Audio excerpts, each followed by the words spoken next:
चलो देख लीजिएगा, इसको मैं ऐसे लिखता हूं, ये जो है स्ट्रक्चर उसको मैं ऐसे लिखता हूं, यहां पे ट्वाइस BH।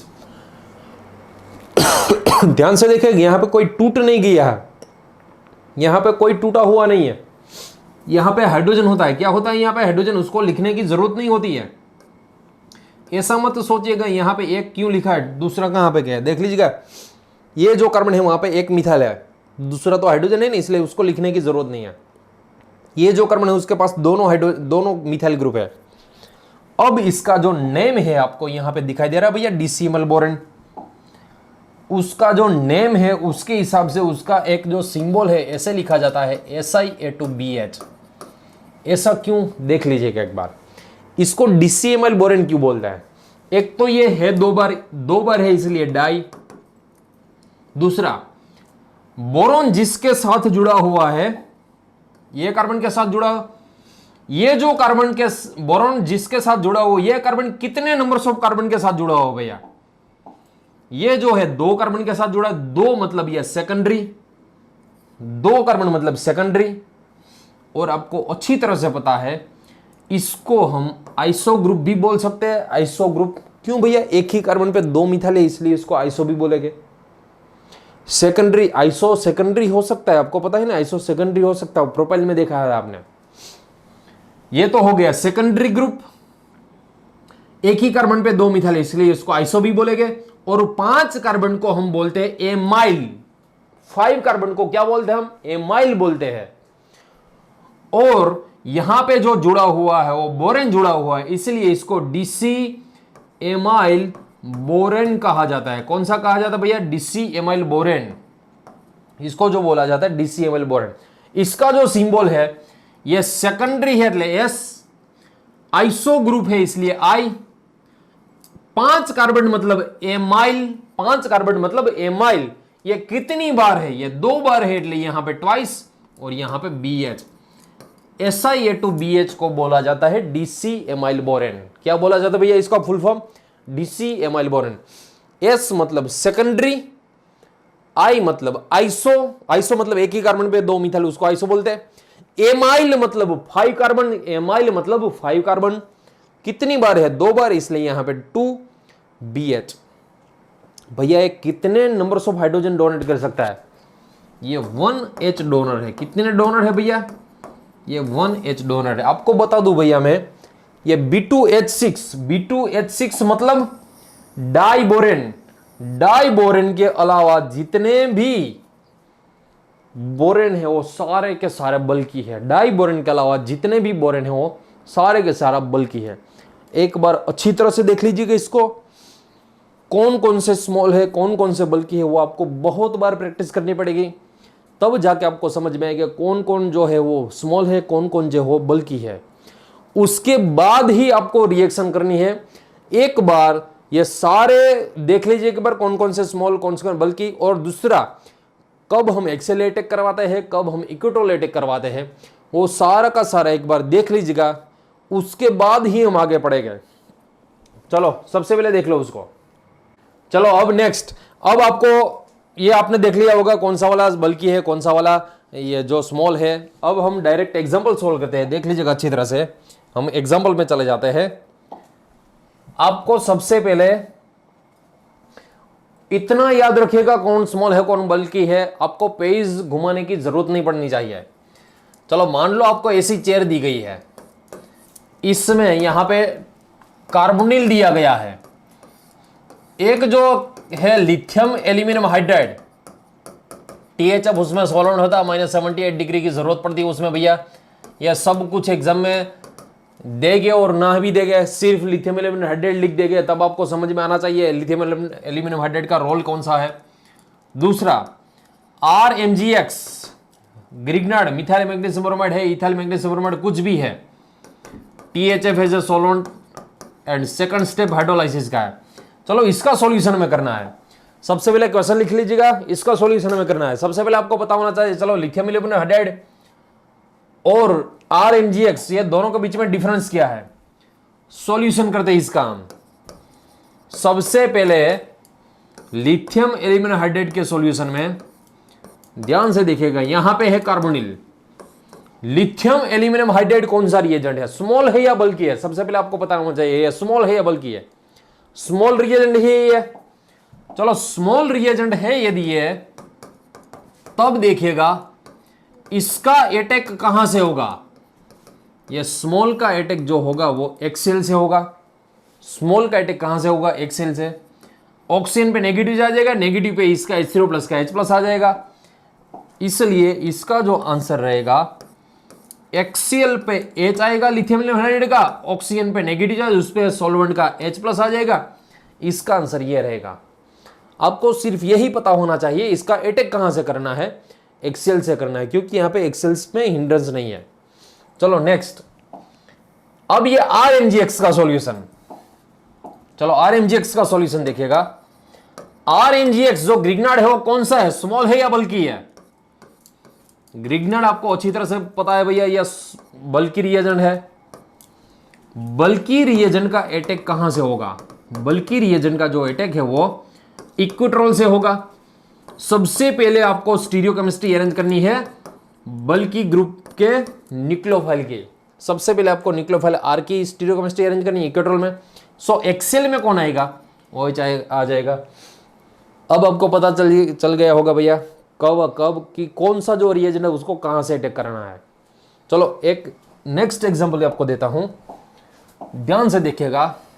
यदि आपको एग्जाम में ऐसा दिया गया, यहां पे है एक्सेल पे मिथाइल, यहां पे है डबल बॉन्ड O, यहां पे मान लो लिथियम एल्यूमिनियम हाइड्राइड है, यहां पे आपको दिया गया है PHMgBr, फिनाइल मैग्नीशियम ब्रोमाइड दिया गया है। ये दोनों का सॉल्यूशन आपको कर रहे हैं। ये तो है क्वेश्चन, चलो इसका सॉल्यूशन में करना है, ये क्वेश्चन का सॉल्यूशन में करना है। सबसे पहले मैं इसको जूम इन कर देता हूं। चलो सॉल्यूशन नंबर 1, फर्स्ट का सॉल्यूशन कैसे करोगे आप, ये जो आपको दिखाई दे रहा है चेयर फॉर्म, यहां पे है कार्बोनिल, लिथियम एल्यूमिनियम हाइड्राइड का अटैक कहां से होगा, एक्सेल से या इक्विट्रोल से? आपको बल्कि का तो सोचना ही नहीं है, बल्कि तो ऑलवेज कहां से होगा, इक्विट्रोल से ही होगा। मगर ये जो स्मॉल रिएजेंट है लिथियम एल्यूमिनियम हाइड्राइड, वो एक्सेल से अटैक नहीं कर सकता क्योंकि यहां पे हिंड्रेंस है मिथाइल का, इसलिए लिथियम एल्यूमिनियम हाइड्राइड जो है वो लिथियम एल्यूमिनियम हाइड्राइड का अटैक जो होगा वो इक्विट्रोल से होगा, और इक्विट्रोल से अटैक करने से वो इक्विट्रोल पे सेट हो जाएगा। यहां पे आ जाएगा H, यहां पे आ जाएगा OH, यहां पे तो CH3 है ही, यहां पे है CH3। आप भैया ऐसा मत सोचिएगा कि यहां पे तो ये OH बल्कि है H से, फिर ये दोनों हिंड्रेंस नहीं करेगा। H बॉन्डिंग मत सोचिएगा, ये कार्बन का H पॉजिटिव नहीं होता, इसलिए इसमें H बॉन्डिंग जहां देखा नहीं वहां पे H बॉन्डिंग सोचने लग गए, ऐसा नहीं होता। यहां पे तो यदि H ऊपर से आता फिर H और CH3 का रिपल्सन कम रहता, यदि H नीचे से आया तब ये इसका तो रिपल्सन बढ़ गया। मगर वो तो उसके बाद की बात है ना, वो तो उसके बाद की बात है, ये रिपल्सन बढ़ गया। वो उसको थोड़ी ना पता ही था कि यहां से मैं अटैक करूंगा तो वो रिपल्सन बढ़ जाएगा, वो तो बाद की बात है, वो तो आएगा ही आएगा। रिपल्सन बढ़ेगा तो फिर क्या होगा, कुछ नहीं होगा, इसको ऐसे ही रखना है। चलो नेक्स्ट एग्जाम्पल नहीं, नेक्स्ट सॉल्यूशन, ये RMgX का सॉल्व करना बाकी है ना अभी। चलो RMgX का सॉल्यूशन, यहां पे है ये चेयर फॉर्म, देख लीजिएगा, यहां पे है ये कार्बोनिल। अब ये RMgX, फिर तो ये बल्कि है PHMgX, यहां पे R की जगह पे PH ले लीजिएगा। ये तो भैया ऑलवेज इक्विट्रोल पे अटैक करेगा, इसलिए PH जो है वो इक्विट्रोल पे आएगा, ये जो OH है वो एक्सेल पे आएगा। यहां पे मिथाइल है, यहां पे टर्शियरी है। ये हो गई इसका सॉल्यूशन। आपको कहां से अटैक करना है वो आपको अच्छी तरह से पता होना चाहिए। चलो और एक एग्जांपल ध्यान से देखिएगा। मान लो एग्जाम में आपको ऐसे स्ट्रक्चर दिया गया है, यहां पे मिथाइल है, यहां पे आपको मान लो मिथाइल दिया गया है, यहां पे आपको दिया गया है CH2, और एक जो दिया गया है आपको MCP है, और दूसरा दिया गया आपको PHCnH2O2। आपको इसका पता होना चाहिए, इपोक्सिडेशन में यूज होता है भैया, बल्कि है ये वाला जो स्मॉल है। ये दोनों सोर्स ऑफ पॉजिटिव ऑक्सीजन है, दोनों क्या है भैया, सोर्स ऑफ पॉजिटिव ऑक्सीजन है। ध्यान से देखिएगा इसका सॉल्यूशन क्या होगा, अच्छी तरह से देखिएगा। इसका जो सॉल्यूशन हो क्या होगा। सबसे पहले इसकी चेयर आपको पता होनी चाहिए भैया, इसकी चेयर कैसे ड्रॉ करते हैं। ये स्मॉल है या बल्कि है, दोनों का अटैक हिंड्रेंस के हिसाब से हमें करना है। ये टर्सरी ब्यूटाइल और ये मिथाइल दोनों के बीच में जो ये रिलेशन है वो कौन सा रहेगा। टर्सरी ब्यूटाइल और मिथाइल के बीच में जो रिलेशन है ये 1:6 का रिलेशन है, दोनों वेज है इसलिए 1:6 क्या होता है, एक्सेल इक्विट्रोल। ये तो है इक्विट्रोल इसलिए ये वाला जो वैलेंसी है वो एक्सेल रहेगा भैया। चलो यहां पे है CH2, यहां पे है CH2। अब ध्यान से देखिएगा, MCPBA हो या तो H2O2 NaOH, pH H2O2 NaOH नहीं यहाँ पे दिया गया, क्या दिया गया, PHCnH2O2 दिया गया आपको। ये दोनों का रोल तो सेम ही है, दोनों का रोल है ऑक्सीजन इंसर्शन करना। ये भी ऑक्सीजन इंसर्शन करेगा, ये भी, मगर दोनों इक्विट्रोल से ही ऑक्सीजन इंसर्शन करेंगे। क्यों भैया, क्योंकि यहाँ पे तो इंट्रेंस है, यहाँ पे हम स्मॉल बल्कि देखना ही नहीं है, इक्विट्रोल से ही अटैक करना पड़ेगा क्योंकि यहाँ पे इंट्रेंस है इसलिए। सो दोनों का जो अटैक है ऑक्सीजन का, दोनों की सेम प्रोडक्ट रहेगी और दोनों ऑक्सीजन इक्विट्रोल से ऐड करेंगे, इसलिए जो ये मिथाइल CH2 है, मिथिलीन ग्रुप, ऑक्सीजन इक्विट्रोल पे आएगा मगर ये CH2 एक्सेल पे चला जाएगा। इसका इपोक्साइड ऐसे बनेगा, यहां पे एक्सेल यहां पे इक्विट्रोल। आपको यदि ये जो दिखाई दे रहा है उसको ये वेजनेस वाले फॉर्म में कन्वर्ट यदि करना है आपको, फिर स्टार्टिंग मटेरियल में ये तो वेज में दिया गया था, मिथाइल भी वेज में दिया गया था। अब यहां पे आप इपोक्साइड और CH2 को कैसे रखोगे, देखिएगा ये ऊपर जा रही है वैलेंसी, ये एक्सेल वैलेंसी ये भी ऊपर जा रही है इसलिए दोनों सेम आएंगे। ये CH3 वेज है इसलिए CH2 भी वेज आएगा। क्या आएगा भैया, CH2 भी वेज आएगा। और ये CH2 वेज आ रहा है इसलिए ऑक्सीजन डैश आएगा, क्योंकि एक ही कार्बन पे दोनों वैलेंसी वेज नहीं होती, एक ही कार्बन पे दोनों वैलेंसी डैश नहीं होती। डायनेमिक स्टीरियो का सेकंड लेक्चर देख लीजिएगा, उसमें मैंने आपको पढ़ाया था। यदि आपको ये डायरेक्शन की बात नहीं करी है, फिर यदि आपको डायरेक्शन से सोल्व नहीं करना है, फिर आप ऐसे भी सोल्व कर सकते हो। कैसे भैया, ये इक्वेटोर पे है, ये एक्सेल पे है, इसके हिसाब से इसको सोल्व कीजिएगा या तो इसके हिसाब से इसको सोल्व कीजिएगा, दोनों सेम ही रहेगा। ये दोनों के बीच में जो गैप है वो 1,3 का गैप है, ये दोनों के बीच में गैप है। ये CH3 और ये CH2 का जो रिलेशन है वो 1,3 एक्सेल रिलेशन है। CH3 और CH2 का रिलेशन 1,3 एक्सेल 1,3 एक्सेल क्या होता है, सीस होता है, इसलिए ये वेज है, फिर ये CH2 भी वेज ही रहेगा। ऐसे भी सोल्व किया जाता है। चलो नेक्स्ट एग्जाम्पल देखिएगा। मान लो आपको ऐसा दिया गया है, यहां पे मान लो आपको वेज दिया गया है, यहां पे CH2 है ही नहीं, चलो, और यहां पे आपको मान लो डबल बॉन्ड CH2 दिया गया है। एक जो दिया गया है आपको MCPB है और दूसरा दिया गया है आपको PHCnH2O2। अब इसको कैसे सोल्व करोगे, सबसे पहले इसका सॉल्यूशन, चलो एक क्वेश्चन है, इसको मैं जूम इन कर देता हूं। चलो सॉल्यूशन फर्स्ट MCPBA का, यहां पे सबसे पहले इसको चेयर फॉर्म में ड्रॉ करना है। यहां पे ऑलवेज इक्वेटोर में होता है ये, यहां पे CH2।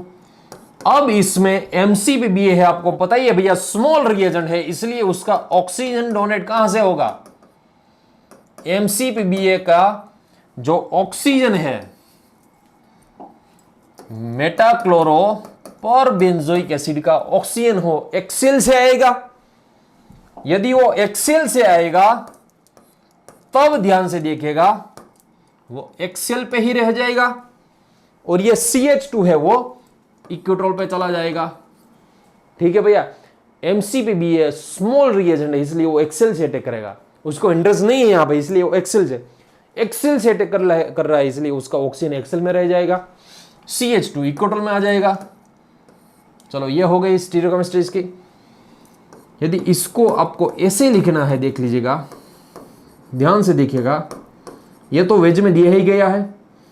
यदि आप डायरेक्शन से सोल्व करोगे, ये टर्सरी ब्यूटाइल ऊपर जा रहा है, ये ऑक्सीजन भी ऊपर जा रहा है, ऐसे डायरेक्शन से सोल्व करोगे तब यहां पे कौन सा आएगा भैया, ये ऊपर जा रहा है टर्सरी ब्यूटाइल, ये भी ऊपर जा रहा है, मतलब ये वेज है, फिर ऑक्सीजन भी कौन सा रहेगा, वेज ही रहेगा। ये CH2 का हो जाएगा भैया, डैश हो जाएगा ये CH2, और यहाँ पे ये बन गया इपोक्साइड। यदि आपको ऐसे सोल्व नहीं करना है डायरेक्शन से, फिर देख लीजिएगा, ये है इक्वेटोल, इसके और इसके बीच में कौन सा रिलेशन है, 1,4 का। ये वाली वैलेंसी है इक्वेटोल, ये वाली वैलेंसी है एक्सियल। 1,4 एक्सियल इक्वेटोल क्या होता है, सीस होता है। ये वेज है, फिर ये भी वेज ही रहेगा। ऐसे सोल्व किया जाता है। चलो PHCnH2O2 वाला दूसरा सॉल्यूशन, सेकंड सॉल्यूशन, ध्यान से देखिएगा उसको। यहां पे ये जो चेयर फॉर्म है, यहां पे ट्रसीब्यूटाइल, यहां पे CH2। ये PHCnH2O2 आपको पता है भैया, ये बल्कि रिएजेंट है। ये इसका काम भी है ऑक्सीजन ही ऐड करना, मगर कहां से ऐड करेगा वो, इक्वेटोरियल साइड से अटैक करेगा। कहां से अटैक करेगा वो, ये इक्वेटोरियल साइड से। सो ये इक्वेटोरियल में ऑक्सीजन ऐड करेगा। हमारा है ना, कहां से अटैक करेगा, ये इक्वेटोरियल से अटैक करेगा, और इक्वेटोरियल से अटैक करेगा ऑक्सीजन, फिर एक्सेल पे क्या चला जाएगा, CH2 चला जाएगा। ऐसा स्ट्रक्चर आएगा। यदि इसको आपको ड्रॉ करना है वेज डेस में, ध्यान से देखिएगा, ट्रसीब्यूटाइल तो वेज ही रहेगा। अब यहां पे इसका डायरेक्शन देख लो, अप जा रहा है, इसका भी देख लो CH2 का, यहां पे CH2 वो भी अप जा रहा है, मतलब दोनों डायरेक्शन सेम। फिर ये वेज है, फिर ये CH2 वेज। ये ट्रसीब्यूटाइल अप जा रहा है, ऑक्सीजन डाउन जा रहा है, देख लीजिएगा, ये अप जा रहा है, ये ऑक्सीजन डाउन जा रहा है, इसलिए ये दोनों का डायरेक्शन ऑपोजिट है, मतलब ये वेज है, फिर ये ऑक्सीजन कौन सा होगा, डैश होगा। यदि आपको ऐसे नहीं समझ में आ रहा है, फिर एक्सेल इक्वेटोरियल कर लीजिएगा, ये 1, ये 4, ये है इक्वेटोरियल पोजीशन पे, ये वाला है एक्सेल। एक्सेल इक्वेटोरियल क्या होता है, सीस होता है, 1,4 एक्सेल इक्वेटोरियल। फिर ये वेज है, ये CH2 भी वेज ही रहेगा। ठीक है, ऐसे सोल्व किया जाता है एग्जाम्पल। चलो नेक्स्ट एग्जाम्पल आपको देने जा रहा हूं, आप उसको सोल्व कीजिएगा। चलो यहां पे इसको सोल्व करता हूं। चलो नेक्स्ट क्वेश्चन, यहां पे मान लो आपको दिया गया है ये ट्रसीब्यूटाइल CH2, यहां पे मान लो है डबल बॉन्ड O कार्बोनिल। एक दिया गया है आपको सोडियम बोरोहाइड्राइड दिया गया है, दूसरा दिया गया है मान लो आपको L सिलेक्ट्राइड। क्या दिया गया है आपको, L सिलेक्ट्राइड दिया गया है। चलो इसको आपको सोल्व करना है। कैसे सोल्व करोगे, देख लीजिएगा।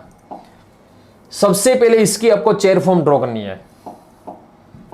सॉल्यूशन इसका सबसे पहले जो आपको करना है, इसका चेयर फॉर्म सॉल्यूशन। चलो इसकी चेयर ड्रॉ कर ली। यहां पे होगा कार्बोनिल, सोडियम बोरोहाइड्राइड है, वो कौन सा रिएजेंट है, सोडियम बोरोहाइड्राइड आपको पता ही है भैया, वो स्मॉल रिएजेंट है, इसलिए सोडियम बोरोहाइड्राइड का जो H रहेगा वो कहां से अटैक करेगा, एक्सेल से अटैक करेगा। और यदि ये एक्सेल से अटैक करेगा तब ये ऑक्सीजन इक्वेटोरियल पे आ जाएगा। चलो एक्सेल से अटैक करेगा, इसीलिए ऑक्सीजन इक्वेटोरियल पे आ जाएगा। ये हो गया इसका आंसर। अब ध्यान से देखिएगा, इसका यदि आपको ये वेजडेस वाला फॉर्म बनाना है, तब ये तो वेज में दिया ही गया है आपको, सिर्फ डायरेक्शन देख लीजिएगा, आपको पता चल जाएगा। ये जो है ट्रसीब्यूटाइल वो अप जा रहा है, ये OH है वो डाउन जा रहा है। एक अप है और एक डाउन है, उसका मतलब क्या हुआ, यहां पे ट्रांस हो गया। यदि ऐसे सोल्व नहीं करना है आपको, फिर ये 1 पोजीशन, ये जो है 4th पोजीशन, ये वाली वैलेंसी इक्वेटोरियल है, ऑक्सीजन की वैलेंसी भी इक्वेटोरियल है। 1,4 इक्वेटोरियल क्या होता है, 1,4 इक्वेटोरियल ट्रांस होता है, मतलब ये वेज, तब वो डैश में आएगा। हो गया। चलो ये हो गया सोडियम बोरोहाइड्राइड का सॉल्यूशन। अब हम जो सॉल्यूशन करेंगे सिलेक्ट्राइड का सॉल्यूशन करेंगे। सिलेक्ट्राइड आपको पता है भैया, वो बल्कि सोडियम बोरोहाइड्राइड ही है, वो 1 टाइप्स ऑफ बोरोहाइड्राइड ही है ना, बल्कि सोडियम बोरोहाइड्राइड मान लीजिएगा उसको। सिलेक्ट्राइड का आपको स्ट्रक्चर भी पता होगा, यहां पे H, यहां पे बोरॉन, उसके साथ सेकेंडरी ब्यूटाइल 3 टाइम्स है, उसके साथ सेकेंडरी ब्यूटाइल 3 टाइम्स है, उस पे नेगेटिव चार्ज, यहां पे पॉजिटिव। अब ये बल्कि रिएजेंट, इसका जो हाइड्राइड है वो कहां से अटैक करेगा, इक्वेटोरियल से अटैक करेगा, इसलिए जो ये ऑक्सीजन है वो ऑक्सीजन कहां पे जाएगा, ये जो अटैक करेगा वो यहां से इक्वेटोल से अटैक करेगा, इसलिए एक्सेल पे OH जाएगा। अब ये टर्सीब्यूटाइल, इसका डायरेक्शन अप जा रहा है, ये ऑक्सीजन का डायरेक्शन भी अप जा रहा है, मतलब इसका रिलेशन क्या हुआ, सीस रिलेशन हुआ। या तो इसको ऐसे भी सॉल्व कर सकते हो, ये एक्सेल है, इक्वेटोल है, दोनों के बीच में डिफरेंस 1,4 का, एक जो है वो एक्सेल है, दूसरा इक्वेटोल, इसका मतलब ये हुआ 1,4 सीस हो गए हैं। इसका यदि हमें ऐसा वेजडिश वाला स्ट्रक्चर ड्रॉ करना है, तब यदि मैं वेज में है, फिर ये OH को भी कहां पे रखना है आपको, वेज पे ही रखना है, OH को भी वेज पे ही रखना है आपको। ये हो गया इसका सॉल्यूशन। चलो नेक्स्ट एग्जांपल देखिएगा। मान लो आपको ऐसे स्ट्रक्चर दिया गया है, यहां पे है टर्सीब्यूटाइल, यहां पे मान लो आपको दिया गया है ऑक्सीजन, यहां पे मिथाइल ग्रुप वेज पे दिया गया है, यहां पे सोडियम बोरोहाइड्रेट दिया गया है, यहां पे केस इलेक्ट्राइड दिया गया है। चलो इसका सॉल्यूशन आप खुद कीजिएगा होमवर्क में, इसका मैं आंसर आपको लास्ट में बता दूंगा। ये आपको देखना नहीं है भैया, ये क्वेश्चन आप सॉल्यूशन पूरा का पूरा सॉल्यूशन कर लीजिएगा, उसके बाद ही ये आंसर देखिएगा। इसका लास्ट आंसर ये आना चाहिए, ये दोनों का आंसर सेम रहेगा, ये दोनों का आंसर सेम रहेगा, और ये दोनों का आंसर ये आएगा। एक बार ट्राई कीजिएगा, ये दोनों का आंसर सेम रहेगा। चलो पहले सॉल्व कर लीजिएगा, उसके बाद ही देखिएगा। चलो नेक्स्ट एग्जांपल, यहां पे मान लो है टर्सीब्यूटाइल, ये यहां पे मान लो दिया गया आपको ऑक्सीजन, और यहां पे आपको Me2S प्लस CH2 माइनस, मतलब ये हो गई बात हार्ड सल्फर की, और Me2SO CH2 मतलब ये हो गई सॉफ्ट सल्फर की। मगर आपको पता होगा ये हार्ड वाला है वो स्मॉल है, या सॉफ्ट वाला है वो बल्कि है। इसका यदि हमें सॉल्यूशन करना है, ध्यान से देखिएगा। चलो सबसे पहले मैं सॉल्यूशन करता हूं, ये हार्ड का सॉल्यूशन पहला जो है उसका, ये आपको दिया गया है यहां पे ऑक्सीजन, यहां पे कोई भी हिंड्रेंस नहीं है, इसलिए इसका जो अटैक है, ये हार्ड सल्फर लाइट का जो अटैक हो कहां से होगा, इसका जो अटैक है वो एक्सेल से होगा। और आपको इसका रिएक्शन तो पता ही है ना, ये सारी के सारी मैकेनिज्म को पता ही है, जीओसी में मैंने लाइट में कराई दी थी आपको। ये CH2 का अटैक, ये जो CH2 है उसका अटैक एक्सेल से हो रहा है, इसलिए हमें सबसे पहले जो स्टीरियो अरेंज करनी है वो CH2 की अरेंज करनी है। वो कहां पे अरेंज करनी है भैया, एक्सेल पे अरेंज करनी है। इसको CH2 लिखने की जरूरत भी नहीं है, यहां पे समझ जाएगा CH2 है, ऊपर से आ रहा है CH2, फिर ये ऑक्सीजन कहां पे चला जाएगा, ऑक्सीजन पे, ये ऑक्सीजन कहां पे चला जाएगा, नेगेटिव चार्ज यहां पे चला जाएगा। आपको पता है भैया इसका नेगेटिव यहां पे अटैक करेगा और SME2 को निकाल देगा, इसलिए इस ऐसा इपॉक्साइड बनेगा। इसकी मैकेनिज्म जीओसी में देख लीजिएगा एक बार लाइट में, ये इपॉक्सीडेशन के लिए यूज होता है। MCB ऑक्सीजन ऐड करता है, ये लाइड है वो CH2 ऐड करता है। ये दोनों में डिफरेंस क्या है, MCB ऑक्सीजन ऐड करता है एल्किन में, ये कार्बोनिल में CH2 ऐड करता है। अब इसका हमें ड्रॉ करना है स्टीरियो स्ट्रक्चर। चलो कैसे ड्रॉ करके देख लीजिए एक बार। ये वैलेंसी अप जा रही है, ये CH2 भी अप जा रहा है, इसलिए इसका हमें यदि स्टीरियो केमिस्ट्री ड्रॉ करना है तब देख लीजिएगा, ये वेज है, स्टार्टिंग मटेरियल में ये वेज दिया गया है ना, ये अप जा रहा है, ये भी अप, ये वेज है, फिर ये CH2 भी वेज रहेगा, फिर ये ऑक्सीजन ये डैश हो जाएगा, क्योंकि ये अप जा रहा है, ये ऑक्सीजन डाउन जा रहा है। ये अप मतलब वेज, ये डाउन मतलब डैश, दोनों की स्टीरियो ऑपोजिट हो गई। यदि आपको ऐसा नहीं करना है, फिर बार बार मैं बोल रहा हूं, इसको एक इक्वेट्रोल कर दीजिएगा, ऑक्सीजन को भी इक्वेट्रोल कर दीजिएगा। 1,4 इक्वेट्रोल, इक्वेट्रोल क्या होता है, ट्रांस होता है।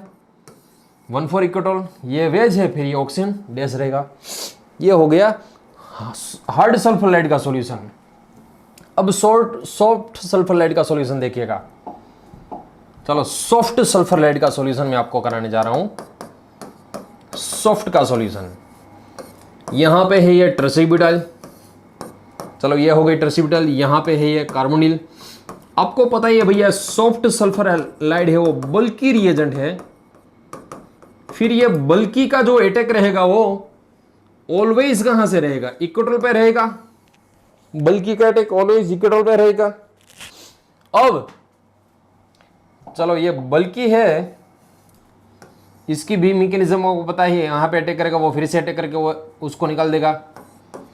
इसका अटैक इक्वेटर से हो रहा है, इसलिए हम स्टीरियोकेमिस्ट्री में सबसे पहले न्यूक्लियोफाइल में CH2 अरेंज करेंगे इक्वेटर में, तब ये ऑक्सीजन चला जाएगा एक्सियल पे, ऐसा इपोक्साइड बनेगा। अब इसकी डायरेक्शन की बात करिए, ट्रसीब्यूटाइल जा रहा है अप, ये ऑक्सीजन भी जा रहा है अप, मतलब दोनों अप अप, फिर ये दोनों के स्टीरियो सेम आएगी, मतलब ये वेज में है, फिर ये ऑक्सीजन भी वेज में आएगा, यहां पे CH2 है वो डैश में चला जाएगा। ठीक है भैया, समझ में आ रहा है सॉल्यूशन। चलो और एक क्वेश्चन मैं आपको दे रहा हूं, इसको सोल्व कीजिएगा। यहां पे मान लो है वेज में ट्रसीब्यूटाइल, यहां पे वेज पे है मिथाइल ग्रुप, यहां पे आपको दिया गया है ऑक्सीजन, और यहां पे देख लीजिएगा, यहां पे मान लो आपको दिया गया है सॉफ्ट सल्फर लाइड Me2। चलो पहले हार्ड दे देता हूं, यहां पे CH2- ये हार्ड है, और दूसरे केस में दिया गया है सॉफ्ट दिया गया है। चलो आप सोल्व कीजिएगा होमवर्क, इसका मैं फाइनल आंसर देता हूं, मगर उसके बाद उससे पहले आप एक बार स्टॉप कर दीजिएगा, वीडियो पॉज कर दीजिएगा, सॉल्यूशन खुद कीजिएगा। सॉल्यूशन खुद करने के बाद ही इसको देखिएगा भैया आपने ये आंसर सही लिखा है या गलत लिखा है। एक बार ये देख लीजिएगा, सॉल्यूशन कर लीजिएगा, उसके बाद ही देखिएगा। ये दोनों का आंसर जो लास्ट रहेगा वो ये वाला आंसर रहेगा, ये दोनों का सेम आंसर रहेगा, दोनों में इक्वेटोरियल से अटैक होगा, क्योंकि मिथाइल का इंटरेस्ट आएगा, इसलिए दोनों इक्वेटोरियल से अटैक करेगा। ठीक है, चलो इसके बाद यहां पे मान लो आपको क्वेश्चन देने जा रहा हूं बोरेन का। ये साइक्लोहेक्सेन में यहां पे दिया गया है ट्रसीब्यूटाइल, यहां पे मान लो डबल बॉन्ड CH2 है, यहां पे आपको दिया गया है B2H6 THF H2O2 NaOH, और यहां पे मान लो आपको दिया गया है 9BBN THF second step H2O2 aqueous NaOH। चलो ऐसा कुछ दिया गया है। सबसे पहले आपको पता होना चाहिए कौन सा जो है बल्की बोरेन है, कौन सा है वो स्मॉल बोरेन है। ठीक है, चलो इसका सॉल्यूशन देखिएगा अच्छी तरह से। सबसे पहले मैं पहले का सॉल्यूशन करवाने जा रहा हूं आपको। यहां पे ये चेयर फॉर्म, यहां पे डबल बॉन्ड CH2। सबसे पहले ये B2H6 है, ये स्मॉल बोरेन में आता है भैया। सो ये अटैक करेगा, एक्सेल से अटैक करेगा। इसमें जो अटैक कर रहा है वो H अटैक कर रहा है, और H जो अटैक करेगा वो कहां से अटैक करेगा, एक्सेल से अटैक करेगा। इसलिए सबसे पहले आपको एक्सेल में H को अरेंज करना है, उसके बाद CH2 BH2 को अरेंज करना है। ये स्मॉल है इसलिए एक्सेल से अटैक करेगा, सो एक्सेल पे H अरेंज करना है, तब इक्विटोरियल पे CH2 BH2 आ जाएगा। और आपको पता ही है इसमें अब आपको H2O2 NaOH जब डालोगे इसमें H2O2 NaOH, तब जहां BH2 वहां OH, जहां BH2 वहां OH, ऐसे रखना है, जहां BH2 आएगा वहां OH आएगा। अब इसको यदि आपको ऐसे लिखना है, ध्यान से देखिएगा, ये अप जा रहा है इसलिए वेज, ये डाउन जा रहा है इसलिए डैश। इसकी स्टीरियोकेमिस्ट्री ऐसे आएगी, इसका जो आंसर आएगा वो ऐसे आएगा। और चलो अब हमें मान लो 9BBN का सॉल्यूशन करना है। आपको 9 BBN कौन सा रिएजन है वो तो पता ही है भैया, 9 BBN हो या तो DCML बोरेन हो। फिर से बता दूं, 9 BBN में ऐसा पैराशूट फॉर्म होता है, DCML बोरेन होता है, मान लो DCML बोरेन है, 9 BBN होता है। जो डाई बोरेन के अलावा कोई भी बोरेन है, डाई बोरेन के अलावा कोई भी बोरेन है, उसका अटैक कहां से होगा? उसका अटैक इक्वेटोरियल से होगा, इसलिए इसका अटैचमेंट बोरॉन से होगा। ये सबका एडिशन साइन एडिशन ये पता है ना आपको भैया, ये सबका एडिशन साइन एडिशन होता है, देख लीजिएगा। सबसे पहले जो अटैच करना हमें इक्वेटोरियल से H अटैच करना है, इक्वेटोरियल से अटैच करेंगे हम H, ठीक है। फिर इक्वेटोरियल से H अटैक किया, एक्सियल पे कौन आ जाएगा? ये स्ट्रक्चर आ जाएगा। आपको यहां पे ऐसा विचार आएगा भैया कि यहां पे H तो स्मॉल है और ये बोरेन तो बहुत बड़ा है, फिर इसको एक्सियल में क्यों रख दिया? क्योंकि भैया उसको थोड़ी ना पता था कि मैं एक्सियल में आ जाऊंगा, वो तो करने गया था इक्वेटोरियल से अटैक, मगर वो खुद आ गई एक्सियल पे। बाद की बात छोड़िएगा, बाद में जो आता है वो उसकी बात छोड़िएगा, मगर आपको सबसे पहले ये पता होना चाहिए, बाद में जो भी आ रहा है उसको सोचना मत, आपको सबसे पहले यही सोचना है इसका अटैक कहां से होगा। इसका अटैक एक्सेल से हो रहा है, फिर आपको उसको एक्सेल में ही रखना है, फिर एक्सेल पे आएगा। इक्वेटोरियल से हो रहा है इसलिए इसको इक्वेटोरियल में रखना है, एक्सेल पे आएगा बोरेन, चाहे कितना भी बल्कि क्यों ना हो, उसको आपको इक्वेटोरियल से ही अटैक कराना है। और बोरेन जो भी आए एक्सेल में आए तो एक्सेल में रख देना, इक्वेटोरियल पे आए तो इक्वेटोरियल पे रख देना। चलो नेक्स्ट, अब हम इसमें H2O2 NaOH डालेंगे तब क्या होगा? H2O2 NaOH डालेंगे तब क्या होगा? वहां जहां बोरोन है वहां पे OH आ जाएगा, जहां पे बोरोन है वहां पे OH आ जाएगा। और लास्ट में इसकी यदि हमें स्टीरियोकेमिस्ट्री अरेंज करनी है, देख लीजिएगा यहां पे वेज पे है, ये अप जा रहा है, ये भी अप जा रहा है, मतलब ये भी वेज में ही आएगा। ये CH2OH कहां पे आएगा? वेज पे ही आएगा। चलो लास्ट एग्जांपल, मुझे ये सॉल्व करके दिखाओ। यहां पे मान लो टर्सीब्यूटाइल और यहां पे मान लो मिथाइल दिया गया है आपको, यहां पे आपको डबल बॉन्ड CH2 दिया गया है, एक जो बोरेन दिया गया है आपको B2H6 ये स्मॉल दिया गया है, THF H2O2, और दूसरा दिया गया है मान लो ये 9 BBN दिया गया है, या तो DCML बोरेन। अब ये दोनों के बीच में कौन सा डिफरेंस रहेगा? सोल्व करके दिखाइए। यहां पे H2O2 NaOH, H2O2 NaOH है ये। मैं आपको इसका आंसर दे देता हूं, मगर सबसे पहले आप खुद सोल्व कीजिएगा और सोल्व करने के बाद ही ये देखेगा ये आंसर आपने ये सही लिखा है या गलत लिखा है। ठीक से पहले सोल्व कीजिएगा और बाद में देख लीजिएगा। मैं बता दूं भैया दोनों के आंसर सेम ही रहेंगे, ये दोनों के आंसर एक जैसे ही रहेंगे, ठीक है। सो ये हो गया हमारा एक्सियल इक्वेटोरियल का कंसेप्ट हो गया। किसको हमें एक्सियल से अटैक करवाना है, किसको हमें इक्वेटोरियल से अटैक करवाना है वो पता चल गया। यहां बता दो भैया ये B2H6 वो एक ही स्मॉल है, यहां 9 BBN आप अपनी नोट्स में लिख लीजिएगा। 9 BBN की जगह DCML बोरेन दिया होता या तो थिक्साइल बोरेन दिया होता, फिर भी इसका आंसर यही आ गया। ये सारे स्मॉल बोरेन के अलावा जो सारे बोरेन है वो सारे के सारे बोरेन इक्वेटोरियल से अटैक करेंगे, और यही एक बोरेन जो है वो स्मॉल है, बाकी के सारे बोरेन उसको बल्कि लिखना है। मगर सारे बोरेन की स्टीरियोकेमिस्ट्री जो होती है वो एक जैसी ही होती है, सब बोरेन की स्टीरियोकेमिस्ट्री एक जैसी ही होती है। सो फ्रेंड्स नेक्स्ट लेक्चर में हम जो देखेंगे वो ब्रिज कंपाउंड में कहां से एक्सो अटैक करना है, कहां से एंडो अटैक करना है, वो एक्सो एंडो अटैक देखेंगे हम। हैप्पी जन्माष्टमी, खूब फूलो फालो मगर बाहर मत निकलो, बाहर यदि निकल गए कोरोना आपको पकड़ लेगा भैया। So thank you so much, बहुत पढ़ाई कीजिएगा और मुझे रैंक आपका चाहिए, सिर्फ JRF नहीं, मुझे आपका रैंक चाहिएगा, क्योंकि सारे जो फैकल्टी ने यहाँ पे आपके लिए मेहनत की है भैया, बहुत ये मेहनत पड़ी। आप जो सोच रहे हो वैसा नहीं है, यहाँ पे जैसा सोच रहे हो वो ऑफलाइन से कहीं ज्यादा ये ऑनलाइन में डिफिकल्ट रहती है। ये लेक्चर बनाए कट कुट किया, वो वीडियो अपलोड करने में एक दिन हमारे साथ गुजरिए। वो कहता है ना अमिताभ बच्चन, एक दिन साथ गुजरिए गुजरात में, वैसे एक दिन गुजरिए हमारे इंस्टीट्यूट पे, आपको अच्छी तरह से पता चल जाएगा भैया ऑफलाइन से बहुत डिफिकल्ट है।